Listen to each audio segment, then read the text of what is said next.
Hey everyone, I have decided to name this video blog, I Love My Airstream.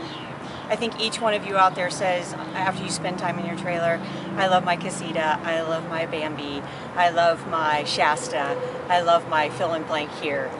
But today I'm really in love with my Airstream. The last couple of days have been, which if you see my blogs, they've definitely been interesting. We've driven so far and tried to find a lot of laughter and sing songs in the car and pull a trailer hundreds and hundreds of miles. We're here in East Peoria, Illinois, after what I consider one of the scariest driving nights I've had pulling a trailer. Actually, even if I wasn't pulling a trailer, I'd be scared to death. So if you remember a couple of days ago, we had 50-mile-an-hour plus winds buffeting us, and a sign that repeatedly all along the stretch of this canyon that we went through that said lightweight trailers should not be here. And you know what? Gigi here, my glamper girl, did a great job. I was really happy with her. I felt safe. It was, you had to concentrate, and I had a killer headache when I got done, but God bless her. She got us all through it really, really safely. Last night, after 13-and-a-half-hour drive, which I've got a little feedback when we're done with this, but 13-and-a-half hours, we're a half hour away from our hotel, and yeah, we stayed in a hotel last night.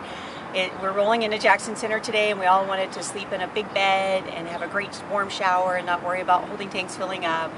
Half hour away, the skies just turned black, and you saw lightning, you heard a little bit of thunder, but it was like a slideshow happening in the sky. And while it was beautiful, at one point I turned to Lucy, my friend Kim, that was in my car with me, and said, I feel like I'm driving into Armageddon.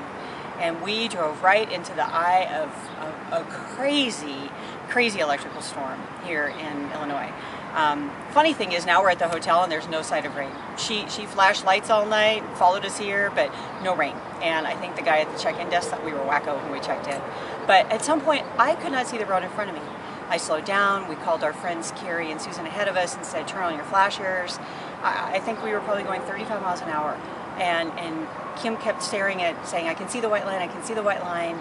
And I was doing really good, and then all of a sudden I just started shaking. And it was kind of scary. So we pulled over under an overpass, with a bunch of other people. And I felt really exposed there, even with blinkers on. It just seemed like, we were just too exposed with all the semis and the rain. So thankfully we saw that there was a rest stop just right up the road, and made sure that our friends were already there and pulled in. And you know what? The truckers were there. I've said it many times in my articles. The truckers know. And you guys out there, I've seen some feedback on the Trailer Chicks Facebook post. You got to follow those guys. You got to have your senses aware. And if someone pulling a rig that big said, I'm pulling over, then you need to pull over too. So my advice is, A, don't drive into the eye of a storm. When the storm kind of abated for a bit, we took off. We saw the truckers taking off, and we just hightailed it to East Peoria. And like I said, Storm Chick followed us for a little bit, but she didn't have the oomph that she had when she blasted us on the freeway. So go slow. Pull off somewhere safe, preferably at an exit or a rest stop. Be aware of what those truckers are doing, and really don't rush it. And I think don't rush it is going to be my mantra on the way home. We're going to cancel all of our reservations. We had planned 12-hour day trips, and that is just it's not safe, it's not fun, and it's a grind. And so we're just going to drive until we're tired, and then we're going to find a campsite and we're going to sleep. And no more of this 12, 14-hour hitting a schedule. It is not worth it, you guys. So I'm happy to report no hail dimples on either Gigi or my tow car Helga, so very, very happy.